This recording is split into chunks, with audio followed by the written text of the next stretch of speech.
मैंने ज़ी5 पर देखी फ़िल्म भागवत 2 घंटे 7 मिनट की फ़िल्म है और साइनाइड मोहन नाम का वो जो एक सीरियल किलर हुआ था जो लड़कियों को शादी का झांसा देकर ऐसी लड़कियां जिनकी दहेज या किसी और रीज़न से शादी नहीं हो रही है तो उनको झांसा देकर उनका सोना चांदी लूट कर उन्हें मार दिया करता था। ये उस पर आधारित है। एक और वेब सीरीज़ आई थी दहाड़ जो इसी आदमी से इंस्पायर्ड थी। अ, लेकिन भागवत मुझे अगर मैं कहूँ थोड़ी-सी ज़्यादा अच्छी लगी इसलिए क्योंकि एक तो सिर्फ़ 2 घंटे 7 मिनट की है तो क्रिस्प एडिटिंग है और इसके जो 2 मेन कैरेक्टर्स हैं अरशद वारसी का एसीपी भागवत और जितेंद्र तिवारी का राजकुमार का जो कैरेक्टर है। जितेंद्र को हमने अब तक देखा है वो भोले-भाले प्यारे से सचिव जी के रोल में पंचायत सीरीज़ में वो उनकी इमेज बन चुकी है और यहाँ पे जो वो एक एकदम शातिर, कोल्ड ब्लडेड, एकदम बेशर्म, घटिया किस्म के इंसान का जो उन्होंने रोल किया है, जिसको अरशद वारसी एक ख़ास सीन में बोल देते हैं कि तुझे मालूम है तू क्या है? तू राक्षस है राक्षस। और उसे कोई फ़र्क नहीं पड़ता मतलब तो ये जो एक्टिंग टसल है उसकी वजह से मुझे अच्छा लगा अच्छी लगी ये फ़िल्म।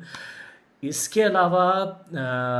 इस वाली फ़िल्म में थोड़ा-सा उन लड़कियों का कैरेक्टराइज़ेशन और पर्सपेक्टिव दिखाया गया है, ख़ास तौर से उस लड़की मीरा के थ्रू। और एक और जो एक फ़ोटो स्टूडियो चलाती है, कविता नाम की लड़की जो हल्का-हल्का इस कैरेक्टर को पहचानती है और इसके झांसे में नहीं आती, तो ये एक मुझे अच्छा लगा। और कुल मिलाकर जिस तरह से थ्रिलर इवॉल्व होता है धीरे-धीरे और कैसे कि पुलिस कभी-कभी लापरवाह होती है और कुछ चीज़ों को उतना ध्यान से नहीं देखती और जब भागवत का कैरेक्टर आता है वो धीरे-धीरे एक के बाद एक स्टेप का एनालिसिस करता है और कैसे इन पुलिस वालों को पता चलता है कि ये सिर्फ़ एक लड़की गायब होने की कहानी नहीं है, लगभग-लगभग 19 लड़कियाँ गायब हुई हैं 4 साल में और सब की सब मारी जा चुकी हैं और कैसे उन्हें पता चलता है कि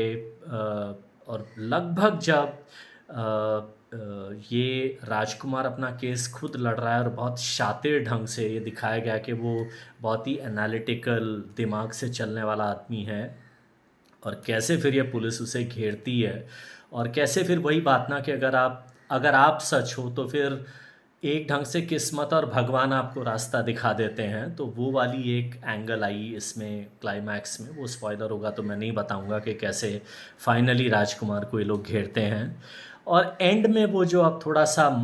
एक मायूस करने वाला पॉइंट है कि ऐसे आदमी को भी सज़ा देने में 14 साल लगे और आप लोगों को शायद हैरानी हो कि जो साइनाइड मोहन का एक्चुअल केस है उसमें मौत की सज़ा हुई थी जो होनी चाहिए और फिर कर्नाटक हाई कोर्ट ने उसे उम्र कैद मतलब ये क्या सर्कमस्टांसेस होते हैं मुझे जुडिशरी की उतनी समझ नहीं है कि कैसे इन महात्माओं को ज़िंदा रहने दिया जाता है। फिर उसके बाद साइनाइड मोहन के केस में उसका उम्र कैद की सज़ा डिक्लेयर होने के बाद एक और केस सामने आया कि कैसे उसने एक और लड़की को रेप और मर्डर किया था, वो कुछ 2020 में खुलासा हुआ। तो एक लेवल पर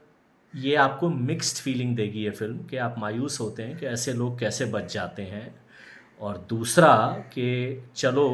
कहीं पर ऐसे भागवत जैसे लोग हैं जो ज़िद पे कि ऐसे लोगों को सज़ा मिलनी चाहिए वो करते हैं। ऑल इन ऑल मैं कहूँगा कि वो परम सुंदरी चरम बंदरी जैसी फ़िल्मों से जो बनाता है बॉलीवुड के भाई हाँ, तू किसकी बेटी है? तू ढिकाने चोपड़ा की बेटी, तू फलाने कुमार की बेटी, तू फलाने खान का भाई, तो भाई फ़िल्में तो तेरे ही नाम पे बनेंगी। तो कम से कम उनसे ये भागवत जैसी फ़िल्में डिफरेंट हैं, अच्छी हैं, डेयरिंग हैं। तो देख लेनी चाहिए, बुरी फ़िल्म नहीं है।